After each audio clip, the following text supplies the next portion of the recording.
Morning, everyone. I know this is Canada Poly and that's Donald Trump, but I wanted to point out how the media pushes their narrative. It doesn't matter what they said last week. It matters what they want you to think next week. And what they said last week was just seeing what's going to stick, right? Especially with regards to Donald Trump. Now, it's interesting because they say, why weren't you prepared? And Trump says, I was prepared, actually. And kind of smacks this reporter down a little bit. We're going to watch. And, well, here we go. It's quite funny. Here we go.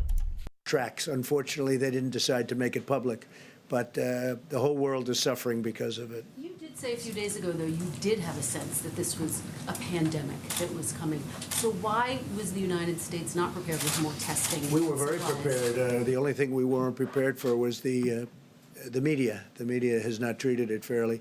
I'll tell you how prepared I was. I called for a ban from people coming in from China long before anybody thought it was. In fact, it was your network.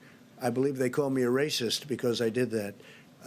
It was many of the people in the room. They called me racist and other words because I did that, because I went so early. So when you say we weren't prepared, had I let these tens of thousands of people come in from China a day, we would have had something right now that would have been, you wouldn't have even recognized it compared to where we are. How many people have passed away? How many people have died as of this moment? You could multiply that by a fact. And link is in the description. But Canada did let those people in. Canada allowed all the flights to continue and is allowing flights to land today from China, and I believe it's Montreal. I think Ezra Levent is following that right now. But it's funny how the media says, like last week, it's racist to ban flights from China. Actually, Trump banned flights from China like in February. Everybody thought he went too early. And they were saying racist, right?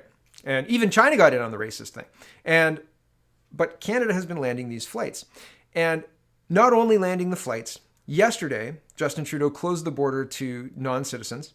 So if you're trying to come in for tourism or anything to that effect, the United States border is closed, can't come here for tourists, etc. But if you can get your butt to Roxham Road, come on in. Come on in. And not only come on in, we, the Canadian taxpayer, will pay for it, and we'll pay for the quarantine that is needed for you to be safe in your new home country. Like, insulting. This government is ineffective and insulting to Canadians. Okay, here's CTV News. And they say Ottawa to take charge of housing asylum seekers for 14-day isolation period. As of Friday, all asylum seekers entering Quebec from the United States at Roxham Road will be temporarily housed during 14 days of mandatory isolation at the federal government's expense, Deputy Prime Minister Chrystia Freeland said Thursday. Freeland told reporters that Ottawa wants to ensure asylum seekers will be isolated for 2 weeks when entering the country, as other travelers are asked to do in order to minimize the spread of COVID-19. Quote, we understand we must take responsibility, and we will do it to organize housing to be certain that it will be possible for asylum seekers to isolate themselves, she said from Ottawa. So if you are a sick Canadian trying to be repatriated or come back home, sorry, man. If you are a sick Canadian, you are not coming back. Sorry about your luck. If you're trying to drive home from Florida, border's closed. Border's closed. Sorry. And if you walk across at Roxham Road, welcome to your hotel room. Here you are. You're here for 14 days. We'll see you soon. Don't go to any parties. Bye. And isn't that strange? Isn't that an insane way to deal with this? Like, well, I mean, it gets worse. I scroll down a little bit. Here we go. Carrying on. Where no asylum seekers were in sight, the national president of the Customs and Immigration Union said the number of people crossing at Roxham Road has increased to about 80 people per day, up from 50 to 60 2 weeks ago.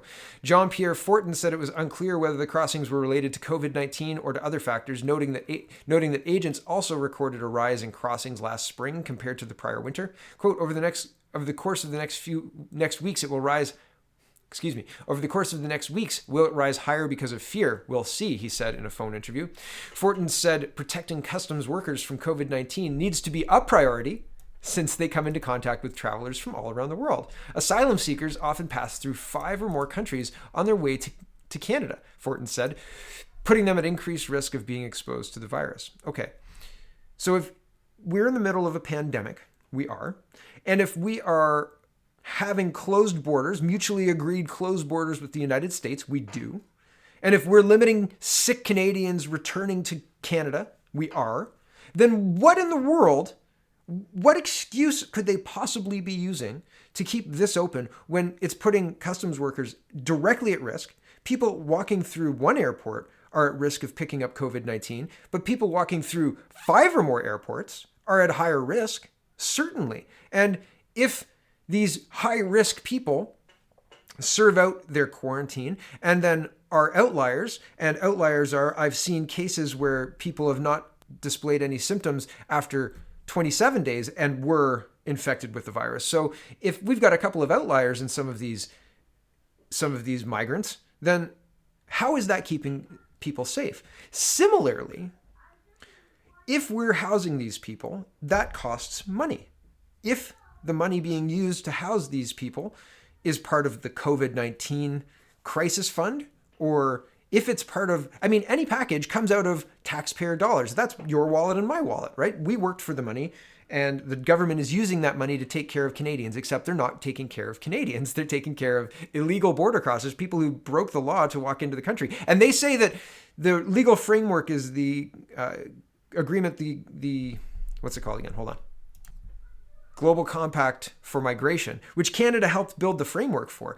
The Global Compact for Migration is the reason they're saying that this is continuing. But it's ridiculous. We're at level 3 and level 4 health advisories. We've got a situation where governments of the world are advising no travel to anybody for any reason at all, period. Borders are closed. And around Europe, people are defying the EU to close borders, et cetera, et cetera, et cetera. It's just inconceivable that the Roxham Road illegal border crossing is not able to be closed because reasons. It's insulting.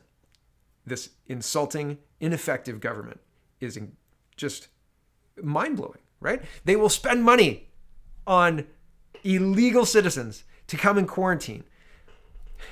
However, if you are a single mother, you will wait till May to get any money. Okay? And it gets even better than that. Hold on. I'm gonna read this Justin Trudeau tweet. I'm gonna read it, and then I'm gonna read this, and then I'm gonna come back and read this. Okay. So Justin Trudeau tweeted 20 hours ago. So today is the 20th. This was tweeted on the 19th. These are difficult times, but we are here to help you. If you're a single mom of 2, you'll get nearly $1,500 by the end of May, thanks to the increase in the CCB and GST credit. Your health and the health of your kids should be your top priority. It's ours too. I just want to point out, March has a week and a half left in it. Okay? Week and a half, maybe a little bit more. And then there's April, which has 1, 2, 3, 4 and a bit weeks. And then there's May. So if you're a single mom, I hope you have enough money to cover you for the end of March and April, according to Justin Trudeau. Here's the other shoe for that little drop. Hold on. Ottawa to roll out foreign aid as part of the fight against COVID-19. So not only are we paying for people to come here, we are sending money out of the country to support people who don't live in Canada and who never will. Okay, here we go. Just crazy. I don't like Christina Gould. I don't like her at all. Okay. The Canadian government will soon roll out millions in foreign aid spending to help combat the spread of COVID-19 abroad, particularly in refugee camps and developing countries, says International Development Minister Karina Gould.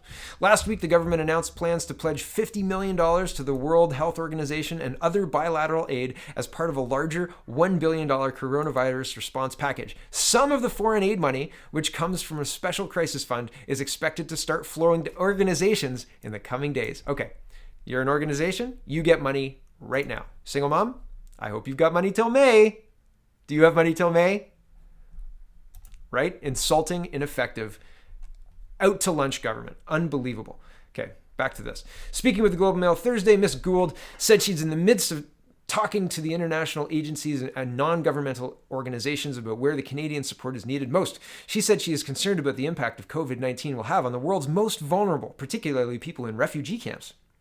Quote, they're already in close quarters. Their access to healthcare is limited. Their ability to get tested is limited. Their access to food and sanitation is limited. So one of the things we need to be doing is to ensure we are containing the spread within those very marginal and vulnerable populations, Ms. Gould said in a phone interview.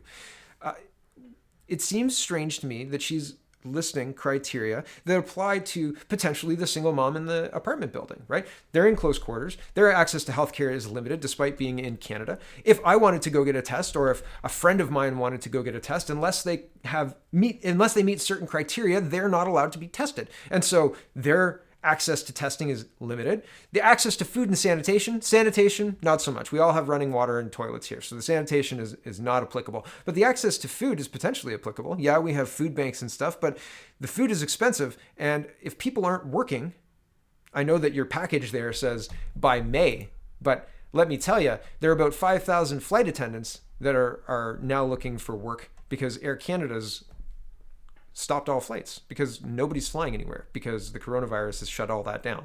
So NGO, non-governmental organization, you get money in the coming days. Working mom, wait till May. I know they've opened up some restrictions on the EI, so people don't have to wait a week to apply for EI. So people will have money in their pockets, but it's EI is not necessarily a full replacement for a full-time job, right? And it depends on how long this carries on. I mean, what happens if it's a year, right? Like, is the Canadian government just going to keep giving people EI for a year with no production going on? That's not possible. I mean, that would lead to rampant inflation, right? If you continually print money and nobody's producing anything because they can't go to work, then the loss has to go somewhere, right? And that's not me. I read something about inflation and currency devaluation the other day. So that's not my wisdom. That's borrowed wisdom, but it's still applicable. What's the plan? The plan is to send money out of Canada to help people in refugee camps because they're already in close quarters and they don't have access to that. Can we not spend money here? The job of a government is to protect Canadians, is to use Canadians' tax dollars to help the country and to defend our borders. If we're just allowing sick people to walk in and then paying for their quarantine time and then releasing them into Gen Pop, that's not helpful. That's not a government carrying out its duty. It is a government being absolutely derelict in its duty. It's completely remiss, negligent. It's not doing the job. It's insanity. Back to this. Here's another part of this that I just think is crazy. The foreign aid spending will also support research to develop a COVID-19 vaccine, she continued, emphasizing the importance of Canadian international development aid spending, especially in the health sector at this time. I wonder how much money we're going to send to the Wuhan BSL-4 lab. Here you go, guys. Can you guys work on a cure for this? You guys probably know it really well, right? I mean, you guys have Wuhan's cutting edge, right? Just don't let any more viruses out. Don't send the bats to the wet market. Unbelievable. And this, we can't prioritize one population over another because it doesn't matter who you are, where you live, or what your socioeconomic background is. The virus doesn't care about those things. Okay. But here's the thing, Ms. Gould. You represent the Canadian government. The Canadian government is paid for by the Canadian people. And the Canadian people don't want to send the money out of the country because there are plenty of Canadian people who need help here. Right? And until all of the Canadian people who need help are helped, then we should not be sending money outside of Canada. Okay? We have veterans who are homeless. We have single moms who don't have jobs. And they have to wait until May. We have lots of problems in this country. And saying that, the virus doesn't care where you are. No, but the taxpayers care where they are. And the taxpayers are paying attention that you don't. It's frustrating. The UN Refugee Agency said 11 asylum seekers have contracted the virus in Germany, and a facility where one of the refugees was staying is now on lockdown. Can somebody quick get him some of those Canadian Cheetos and a stack of $100 Canadian bills and send them to Germany ASAP? Canadian taxpayers won't mind. Like 11 people. 11 asylum seekers have contracted. What in the world? I don't care.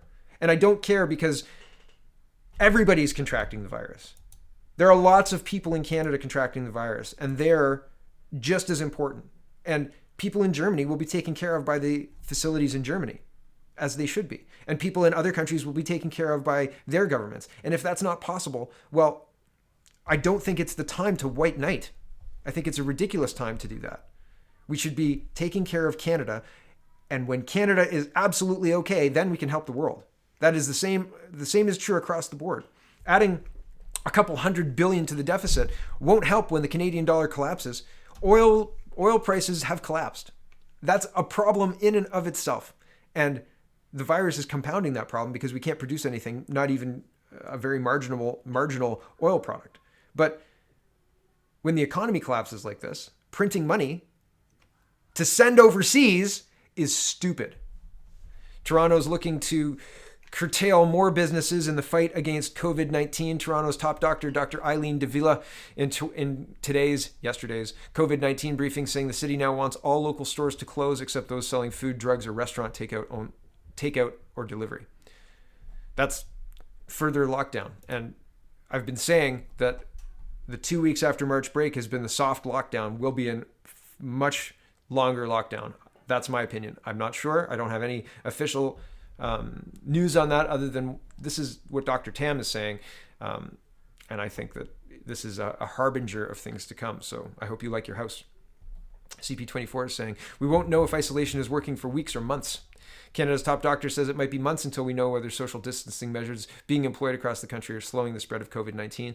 Canada has seen a concerning rise in the daily number of cases of COVID-19 across the country. The latest federal count is 800 cases and 10 deaths. Alberta recorded an additional death after that tally, so we're 11 deaths.